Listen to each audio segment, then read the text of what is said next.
What's up, everybody? Welcome into Talkin Pro Football. I'm your host, Phillip Jordan from Last Word on Sports and 96.9 The Legend in Dothan, Alabama, where I'm the in-studio host and producer of Dothan with Football.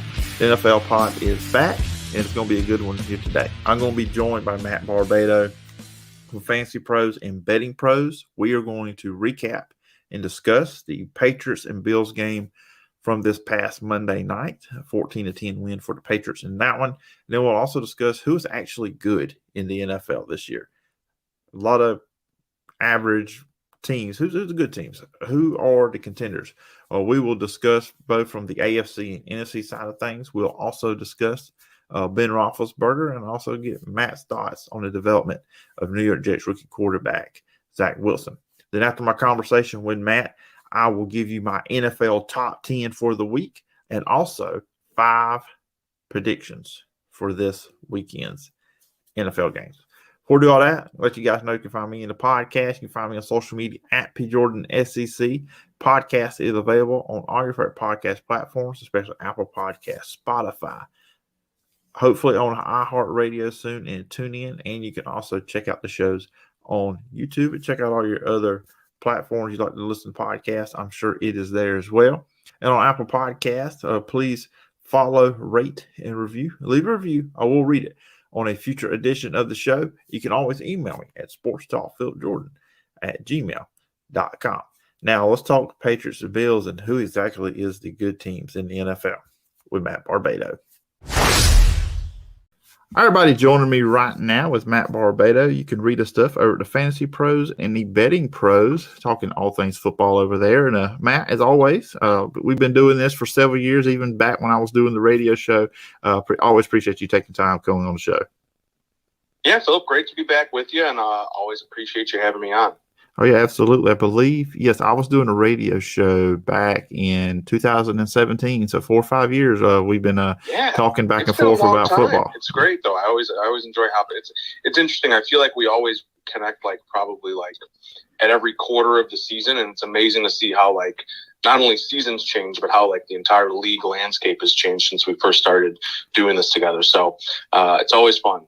Absolutely. And something that changed on Monday night, we're going to jump into this Bills-Patriots game first. That's going to be a big topic on this episode of the show. And I guess, is Bill Belichick trying to come up with a way where he can just prove that he can win without a quarterback per se? Because 3 passes, that was it Monday night. That's all they had. It's remarkable. To me, Belichick is obviously a genius. I think a lot of people are really – he deserves all the praise for that game. And I think people are it's weird to me. It seems like people are now cementing him as the greatest coach of all time. It's no, he's been the greatest coach of all time. And this is just another game that's sort of another chapter in the book of why he's the greatest coach of all time. But to me, this one was more about the Bills. You kind of knew, after the first quarter, even the first 2 drives when New England, I think on 3rd and 5 and 3rd and 6, ran the ball both times and just decided to punt. It was okay, you kind of know the Patriots are not really going to be looking to throw the ball a whole lot. And it was just amazing to me how the Bills could never adjust. And despite having so many guys up on the line of scrimmage, they had 9-man boxes at some points. Just the way their linebackers were just over pursuing every run, allowing Ramondre Stevenson and Damian Harris to cut back inside. They just didn't adjust fast enough and realize that, hey, if we just play good gap integrity here, we could shut these guys down. I don't think they really understood that until the 4th quarter. And yeah, I thought the offensive game plan from Buffalo was really curious too, for the same reasons. You knew you weren't able to run the ball in New England's front. That offensive line for Buffalo is a real concern. They cannot move the pile. Yet here you are at the most critical stretch of the game, 1st and goal from 1st and 10 from the 16-yard line. You're handing off to Devin Singletary for a gain of 2 yards, and then the drive went down the toilet from there. So Belichick is great. Belichick is amazing. We know this, but this to me was more an indictment on the Bills coaching staff. Yeah, and last night I saw you post on Twitter, and I was kind of curious of this as well. And you kind of know in this kind of game where the weather and the wind was going to make it harder for you to throw the ball down the field. And of course, we know the Patriots only threw it 3 times, and then Allen was 15 of 30. But you could tell there were some passes you could just tell that are affected by the wind, especially when he tried to go down the field. And yes, he ran on his own, but you would think this was the situation in the game where you really need to take advantage of his running ability and run some design runs, and they really didn't do that on Monday night. No, I think I saw him run maybe 2 times, and maybe he ran a time or 2 more than that. But it was like you have to get creative. I mean, I understand you're trying to keep the ball on the ground, like it's 50-mile-per-hour winds, like you can't be slinging it around the yard. But Josh Allen's that team's best runner. Devin Singletary is not very good. Zach Moss is, fine for what he is, and Breed is kind of like a pass-catching third down guy. And it's remarkable to me how Brian Dable did not dial up any design runs for Allen, or even just getting him rolling out in the pocket. Because I think I can't remember, it was Greasy or Louis Riddick on the broadcast made a great point about how Allen loves to just, when pressure's coming, he loves to roll out a little bit to his right. The Patriots were shutting that down all night. It's like, try and do something a little different. Get this guy mobile, get him moving, because the 2 times I remember him scrambling, they gained like 15 plus yards. I think he had their longest rushes on the day. And it's just like, what are you doing? Like, change something up here. You can't win with what you're doing. And once they got behind, it just felt like they were doomed. Yeah, and as I said, I think 3 times about the lack of Patriots passing here, and you brought up the run defense with Buffalo. I believe this is the second time in 3 weeks they've given up over 200 yards rushing. So it's one of the things with Buffalo that's concerning, especially if, now you got to say if this team makes the playoffs, because, we're going to get into that too with the AFC and the NFC playoff races. But they can't run the ball unless Allen does, because last night on Monday night he ran for 39 yards. I think the rest of the team only had 60 together, and they can't stop the run. And that's not a good recipe for a team coming to a season that started 4-0, that this was looked as a team that should or was projected as one of the favorites in the AFC. Right. You nailed it right on the head. They cannot run the ball, and they cannot stop the run. And I think the Colts pretty much executed the same game plan. Just force these linebackers to shed blocks and keep gap responsibility. And these guys are just not able to do that. They're not disciplined enough. The Bills have a pretty good front four. Like, their defensive line is really strong, and they put a lot of draft capital into the defensive line. But the linebackers are a big sore spot. And I mean, we haven't even gotten into the Trey White injury. Like, they're going to play Tampa next week. I don't know how they're going to stop Tampa's passing game. Like, they haven't even faced a good aerial attack yet. So, I don't know. Buffalo could be in big trouble. I was really, really unimpressed by them. I was more unimpressed by them than I was the Patriots, than I was impressed by the Patriots, I should say. With the Patriots, and of course we kick this thing out talking about Belichick, it kind of feels like you said, some people are now just saying he's the greatest coach of all time. Like, people, after last season, and then the fact is his first season without Tom Brady, the Patriots, had a bad year, and Tom Brady wins the Super Bowl. So it's kind of like, I feel like after last year, some people were kind of like downgrading or thinking maybe Bill Belichick wasn't as good as coach, which I think is ridiculous. But now this year, just doing what he's doing with this team, with Mac Jones, a rookie quarterback, they've won 7 games in a row, 6-0 on the road. Just what has stood out to you the most with the Patriots on this winning streak of, like I said, winning 7 in a row, and what they've done with Mac Jones at quarterback? It's not even anything.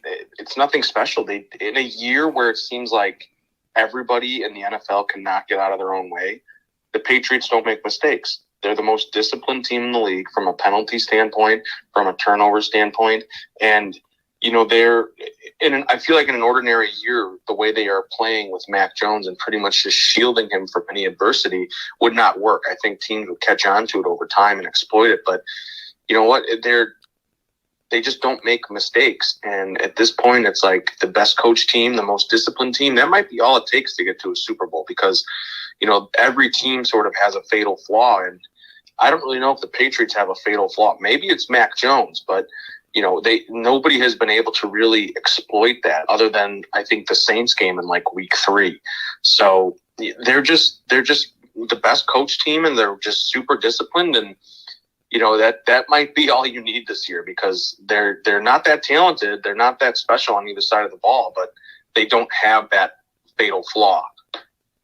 And watching them play, it just looks familiar to the early 2000 Patriots. I mean, I joked with somebody, I kept calling Mac Jones Baby Brady or Brady Jr., just because it's just what they did with Brady the early years. I think a lot of people looks what Brady is now or what he's been the second half of his career, that, to see he's throwing around like the big numbers. I mean, his first couple of years in the league, I hate the term, but I'll use it here. He was what you would call a game manager, what most people would label with, stereotype a game manager. Run the ball, and they played good defense, and he made throws when he had to. And this feels so familiar to those early Patriot championship teams. Yeah, you're spot on there. I mean, how can you not say Mac Jones is the game manager at this point when you just won a game throwing 3 passes? It's just, it's incredible. And I'm reading the Seth Wickersham book that came out earlier in the fall about the Patriots dynasty, and it's amazing I'm kind of getting to like the mid 2000s teams, and it's like amazing how there are so many similarities, and just it's just Belichick being more prepared than you, and a not that talented team playing above their talent level because they're well coached and they're well prepared and they're always where they need to be. And it's that do your job mentality. They have 11 guys on each side of the ball who do their job, and you know what? Not every team in the league right now can say that. Now, this kind of jumps into just kind of looking at both conferences. Of course, I'm going to just start off with the AFC. Of course, the Patriots, and they are off, and now they will play the Colts, which I think the Colts have really been playing really well lately. If they make the playoffs, they could be dangerous. And then Buffalo, you get to see a familiar face. Tom Brady's coming your way, and he's 32-3, I think, all time against the Buffalo Bills. So have fun with that coming up. Right. But when you look at New England, any concern? Because look, I know the Kansas City Chiefs offense has been a mess this year. Defensively, they're playing well these last 5 weeks, only 56 points allowed in their 5-game winning streak. But I just feel like at some point, maybe in the playoffs, the Patriots may have to play a team that can put some points up. And I'm going to draw a comparison to what we just saw in college football in the SEC championship game. Georgia's defense, great all year, and then they ran into a hot quarterback, and they struggled to get in that kind of game. Do you have any concerns about that with this Patriots team if they got in one of those games where they have to score in the high 20s or in the low 30s, that maybe they're not quite yet equipped to that? Because you do have a rookie quarterback that it does feel like they are protecting and they're running their offense a certain way. Yeah, I mean, I think if they're putting that game script, definitely. Like, I think the key to beating the Patriots is to get the first score. I think you got to put up 7 on them first before they put 7 up on you, because if they get ahead of you, then that just plays right into Belichick's hands, and he can play his defense exactly how he wants to, and they can play run, and if they punt, but they know they're going to stop you on defense. So I feel like the problem with that is who is good enough to even get him in that situation. The only team that really jumps to mind is Kansas City. Yeah. And, if we've seen teams like Dallas and Denver, sort of mystify this offense, I don't, Bill Belichick could do wonders in that department. So I don't know. It's tough to say because, I'm just looking at the standings now. Tennessee, I think, is kind of a paper tiger at this point.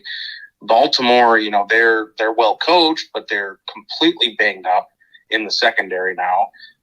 The Chargers, I don't exactly trust. They're kind of a week-to-week team, high upside, very, very low downside. The Bengals, no. The Bills were the team that I thought could jump out on them early and sort of get them out of their game.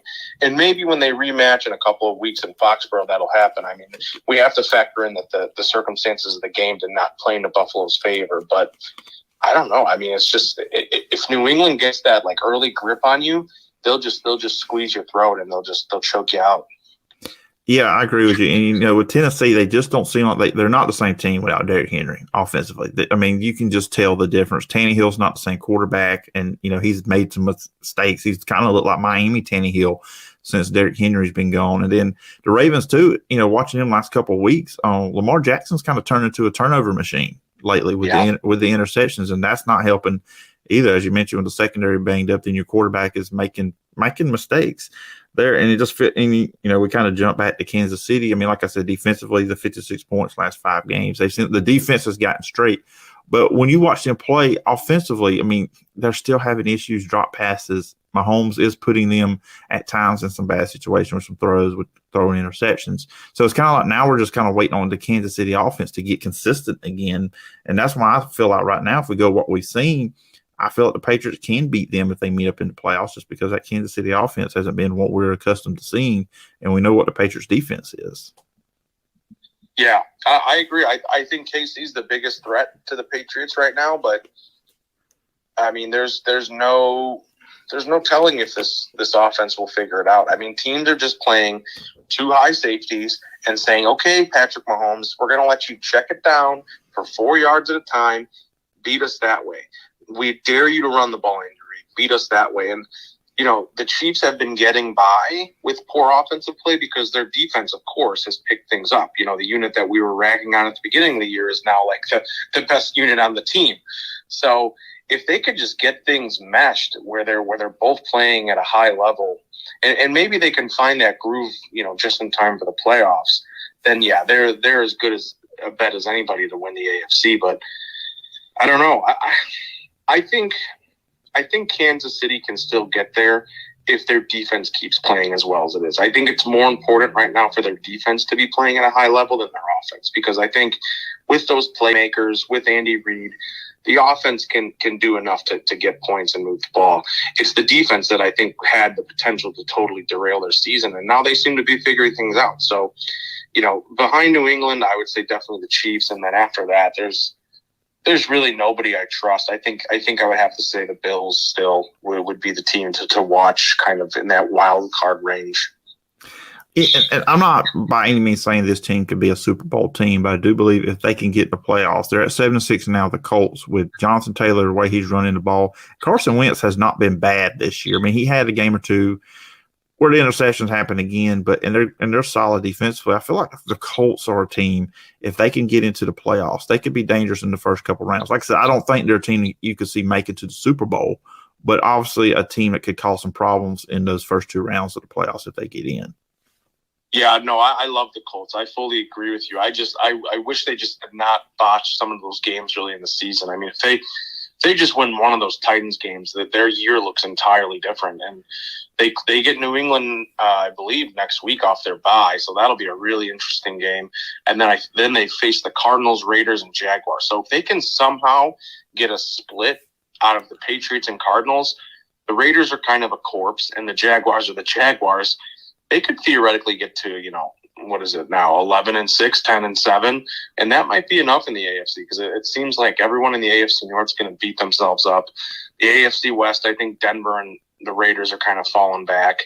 The AFC East, I don't think Miami's much of a threat. And then what am I missing? The South, where it's just Tennessee. So yeah, I could see. I agree. I could see them being that team that gets into the wild card. They sneak in on the last day of the year, and they put a scare into the 2 seed, who could very well be Tennessee, which at this point I think the Colts would maybe be a favorite in that game.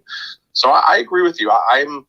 I loved the Colts going into the season. I had them to win their division, and I think just the slump in the early season kind of killed them. But you know, they have as good a shot as anybody, and they have the tiebreakers over Buffalo.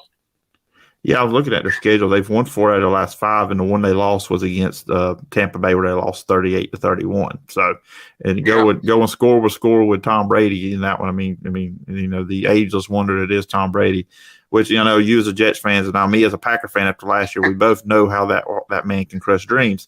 But still, that's a pretty good run these last 4 or 5 weeks of the season for the Colts. You know, winning 4 out of 5 like that. Yeah, I think that's a great call. I think if there was a team right now who's currently not in a playoff spot who can make that run, it's Indianapolis. And I don't think anyone would want to run into them in the playoffs. You know, I think, you know, the Bengals are the Bengals. The Chargers are inconsistent. You know, Buffalo, maybe you wouldn't want to run to Buffalo either. But, yeah, the Colts would be that team where I would be staring at Jonathan Taylor with my season on the line, and I'd be a little scared. So I think that's an excellent call. It's just a matter of, can they get in? You know, flipping over to the NFC, and it's a completely different deal because me and you were talking off air before we got going here. You know, who's good? Now, you know, that's the title in the podcast. Who is actually good in the NFL? What, you know, the AFC, we talk about the Patriots a lot there, and the Chiefs. All those teams are flawed. They've struggled. I mean, everybody has in the NFL this year. I mean, no one's perfect. But when I look at the NFC, I see a couple weeks ago I would say 4. Now I'm seeing 3 teams that look like legit contenders that when they get the playoffs start, they should all could be. If you pick them as your favorite, I wouldn't laugh at you at all. And that's the Cardinals, the Packers, and the Buccaneers. I would have put the Cowboys a couple weeks ago, but it seems like since Dak has come back from that injury, they have not been the same team. They've struggled. And I know they've had some issues, having, keeping players with the COVID stuff and all that other things. But when you look at the NFC, is that about where you are, where there's 3 legit Super Bowl contenders there, and then, kind of a drop-off after those 3?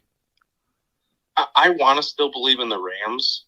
I really do. Like, the talent is there, and, the coaching theoretically is there, but they just come off as kind of a soft team to me. Mm-hmm. Like, you watch the games against the 49ers and the Packers, and 2 games where, it was a heavy dose of the running game, and the Rams just kind of folded up. And it was very eye-opening to see, on both sides of the ball. Like, they both, they got behind because of Matthew Stafford interceptions, and then it was kind of like the snowball effect from there. So the Rams would be that one team where I'm like, oh, maybe don't count them out, but I got to see them really, really play well against a team not named the Jacksonville Jaguars before I can get back on board with them. Arizona is interesting because as much as people talk about Kyler Murray and their offense, their defense is so good. Yeah, it is. And I think that could be the difference maker in what gets them to a Super Bowl. The Packers got to get healthy for me to really consider them a real legit contender. Like, I know with Rodgers and the weapons they have a shot, but they got to get some guys healthy if they're going to beat Tampa Bay or Arizona. And then Dallas is one of those teams I can't really get a grip on. Like, they look so good at the beginning of the year, and I think they were due for some regression in the turnover department defensively, and I think that's sort of what's happening. And now that unit is not as formidable as it once was. So they're a team that I'm not really buying into either. I could totally see Washington stealing that division like they did last year. I could totally see that happening again because they're playing really well, and Dallas is vulnerable.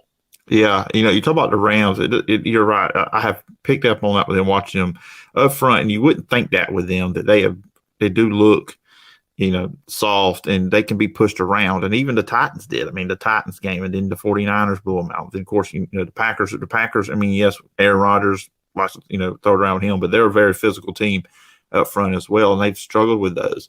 And it's kind of surprising because it's early in the year when they play Tampa Bay, and they really put it on Tampa Bay. I kind of felt like the Rams should be the favorite in NFC. I mean, I'll be honest, my Super Bowl prediction going into the year was Chiefs versus Rams.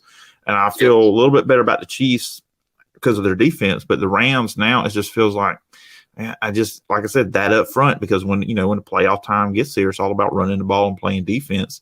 And if you get pushed around like that, it's going to be hard. It's going to be hard. Just like we talk about with the Bills, they can't stop the run, and they can't run it. And then now the Rams kind of looks like the same deal.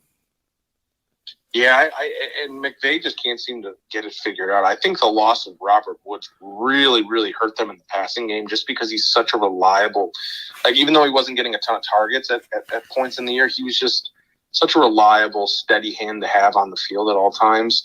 I think that's really hurting them. And then, that offensive line, which I thought had kind of turned the corner, has really gotten exposed the last couple of weeks. And I don't know. It's like, could I see the Rams going into Lambeau Field in the NFC title game and knocking out the Packers? No, not really. And it's funny to me because they have Aaron Donald and Von Miller, but they line up on the same side of the ball quite often. And I find that weird because teams are able to run the ball down their throats and just run away from those two guys. And that's probably the easiest way to beat them. And it's just the coaching staff is just doing some things that I don't really understand right now.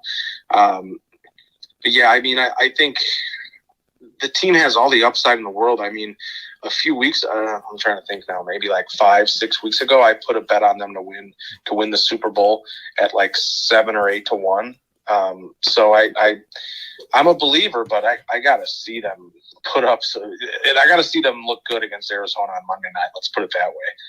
Yeah, that's a big game. I mean, for multiple reasons, because with the Cardinals, they don't really want to – if the Packers keep winning, they don't want to lose because then the Packers would jump up as the number 1 spot in the NFC. And, look, I know Tampa Bay went in there and beat the Packers at Lambeau, but I think most teams don't want to have to go into Lambeau to get to the Super Bowl.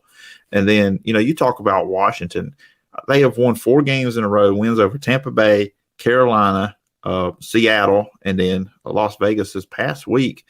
And one, Ron Rivera is an excellent coach. I mean, I think people I believe he's one of the more underrated coaches in the NFL. And two, you just got to love watching Taylor Heineke play because sometimes it looks like backyard football. He's just having a blast out there, and it feels like their whole team feeds off of his energy that he brings every single Sunday.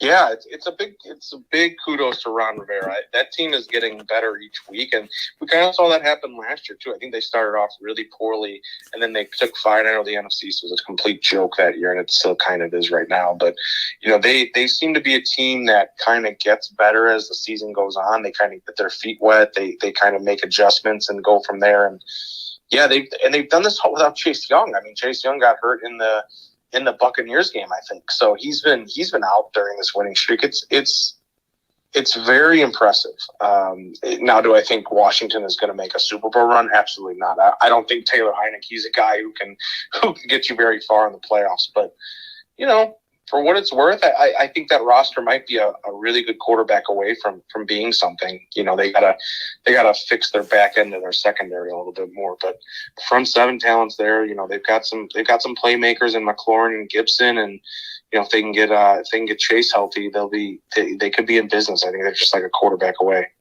Well, next year, if they're in the market for a quarterback, there's one that's announced as we got the news that he will not be with his team, but did not say he's retiring. So they could always go sign Ben Roethlisberger after the season. Oh, my God. Ben Roethlisberger. When I saw that tweet, I had a sarcastic response like, what? He's got so many years left. Nah, he to me, he's a Hall of Famer without a doubt, but he's kind of suffering through the same things that I think Peyton Manning and Drew Brees and I think Phillip Rivers too as well. You get to that age, unless your name is Tom Brady, the arm strength just kind of goes away, and you can just tell that watching that with him. I mean, the fact that the Steelers right now, they are still they're eighth in the AFC at 6-5-1, and they're good defensively. So who knows with the Steelers, maybe they can sneak into the playoffs. But it's I feel like it's kind of been last couple of years. You can tell it was coming to an end. I feel like retirement's coming. I know they said he just would not. It just said it would not be with the Steelers next year. I kind of feel like it's probably just time for Big Ben to call it quits. I mean, if he wants to keep playing, that's fine. I would not want to say you shouldn't, but just kind of like where the career direction is going. It seems like that's what the next step probably going to be. Yeah, he was finished last year. I mean, it's funny to look back on last year and remember that the Steelers started the year 11-0. Yes, it's just amazing. Like I don't know. They found a way to get it done against Baltimore. He still has like a couple good throws in him every game, but he is totally washed up. It's I don't want to say killing his legacy, but I feel like we're going to look back on Ben Roethlisberger and remember this like terrible stretch to close his career more than anything else. Like he is just a shell of himself, and I don't know.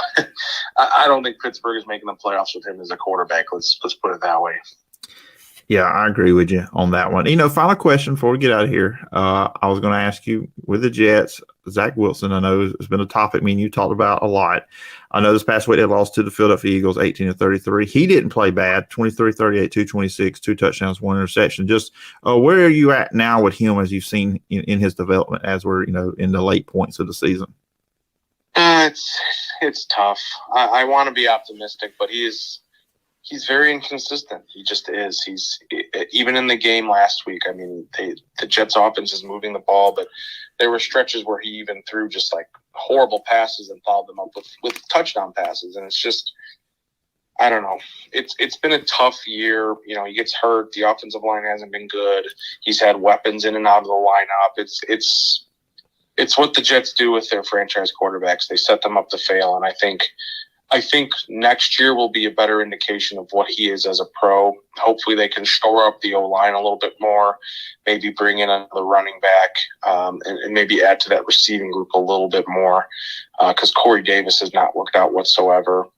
But he's erratic, I would say that. He has been kind of probably at the lower point of these rookies this year. I would say he's probably been the worst rookie of the batch so far, other than maybe Trey Lance, who we can't really properly judge yet. I'm still cautiously optimistic, but he's got to just get more consistent with his reads, and he's got to, rein it in a little bit from an accuracy perspective. I hear the Josh Allen comparisons all the time, and that's great. I mean, that comparison makes sense, but we got to see him take that step in year 2. And I think with a better supporting cast, he could have an opportunity to do that. But right now, I would say I'm not exactly thrilled with what I've seen. Yeah, well, it'll be interesting with him. Like I said, year two, all these guys really, these rookie quarterbacks outside of Matt Jones, it's kind of, okay, let's go to year two, which, like you said, like Justin Fields and Trey Lance, you hadn't really seen much. And Trevor Lawrence, I think he needs to get Urban Meyer out of Jacksonville to enhance his career. But that's a different podcast for a different day when it comes to Urban Meyer and my feelings toward him. But anyways, it's been fun having you on the show once again, Matt. It's always, a lot of fun NFL conversation. But if the listeners want to follow you online, where can they find you and all the work you're doing? Yeah, so you can follow me on Twitter first at Real Matt Barbato for all my hot Jets takes, and I love to mix in some college football for you too, Phillip. So I know you're seeing that. But then for fantasy football writing, I write at fantasypros.com, and then I also write sports gambling content at bettingpros.com. So check me out there. All right, everybody, go check Matt out. All those different places betting, fantasy football, college football takes, NFL takes. He's got your football stuff all over the place. And Matt, like I said, always good to have you on, and I look forward to doing it again sometime down the road. Yeah, let's do it before the season ends, my friend. Thank you for having me. All right, everybody, let's now jump into my NFL top 10. At number 10, I've got the Los Angeles Chargers. The team's really been up and down. Had the fantastic win against Steelers a couple weeks ago, and they did win this past week against the Bengals. I think this team has potential to cause some problems in the postseason if they get there. They are sitting at right now in the AFC at 5th right now, but there's two other teams tied at 7-5 in that last three spots in the AFC. I like Justin Herbert. I like the coaching there with the Chargers, but they're just inconsistent. Offensive line is not always the best in the world with Herbert. I want to see more consistency out of this team, but look, that's something you can say about a lot of the teams in the NFL. Number 9, the Baltimore Ravens. Early in the year, they probably would have been higher up on this list. Last couple of weeks, the Ravens just have not played as well. And Lamar Jackson, as you heard me say there with Matt, he has become a little bit of an interception machine here of late. They need to clean that up. Number 8, Tennessee Titans. Look, they're just not the same team without Derrick Henry. Ryan Tannehill is looking more like the Miami Ryan Tannehill. The offense isn't as good. This team has not been as good the last couple of weeks without their bell cow in Derrick Henry. This team should still be a playoff team at the end of the year, but the Colts could catch them if the Titans slide continues. They have lost 2 games in a row. At number 7, the Rams. They are 8-4. This is a team I predicted to win the NFC coming into the season. They are soft up front. You can run the ball on them. You can bully them a little bit up front, and that's not something you would expect from a team one that has Aaron Donald up front. And then the running success they've had under McVay in the past, they don't run the ball as effectively as you would want them to, and they're not as good up front as well. Kind of the same things we said about the Buffalo Bills. At number 6, the Dallas Cowboys. They are 8-4 as well.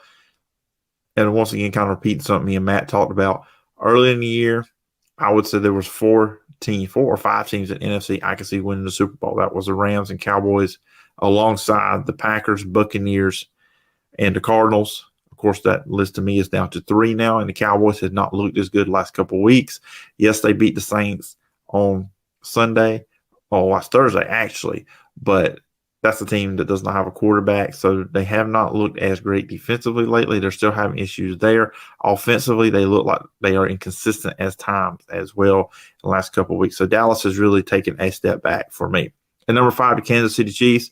Offense still has issues, still turning the ball over. Patrick Mahomes had another game without a touchdown pass. He did throw another interception. Drop passes, the receivers are not helping him at times either, but the defense is playing really well. Last 5 games, they've only allowed 56 points.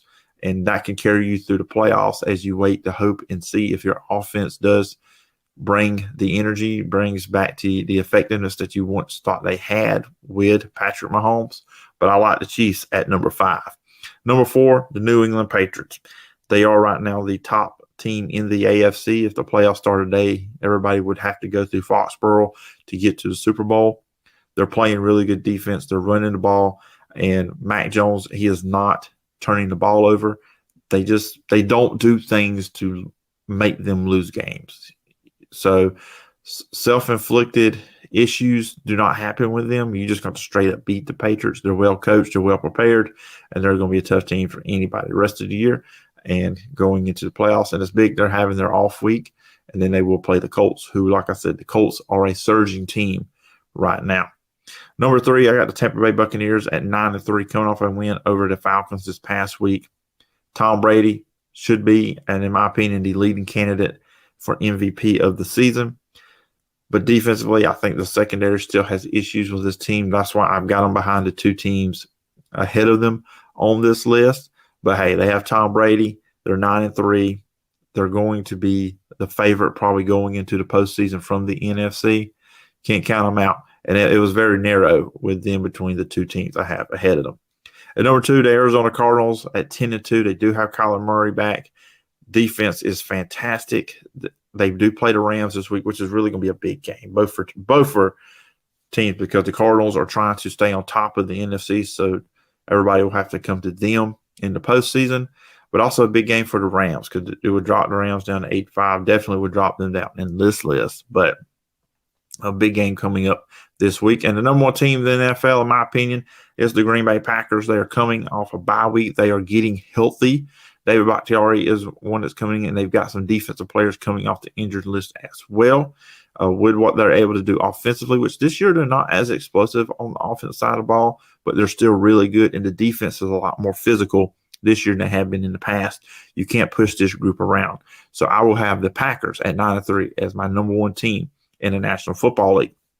And now, 5 games I want to pick for this weekend. First up, on Thursday night, Pittsburgh 6-5-1 at Minnesota, who's 5-7. Minnesota, they are a 3-point favorite in this one. I will think the Vikings will win here. Steelers are not great offensively, but defensively they are really good. This probably won't be a high-scoring game. The Vikings have had a lead in every game this season. They're really good at giving up leads, as you see by the record at 5-7. I believe I'm going to take the Vikings to win this one. Chicago Bears will be at the Green Bay Packers on Sunday Night Football. The Packers are a 12.5-point favorite here. Right now, it looks like Justin Fields will not be playing in this game. Andy Dalton's bad. I'm going to go to Packers big in this one.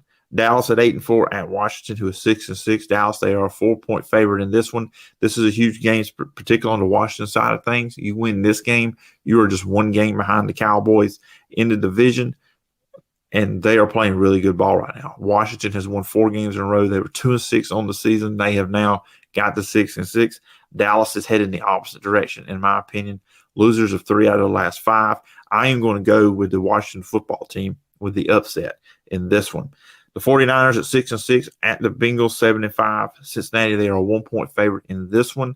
I'm going to go with the 49ers to win this one. They're just going to line up and run the ball, be the more physical team, and I'm going to go with them in this one. The Bengals right now sit in the AFC at the 6th spot, and then the 49ers are at the 7th spot in the NFC.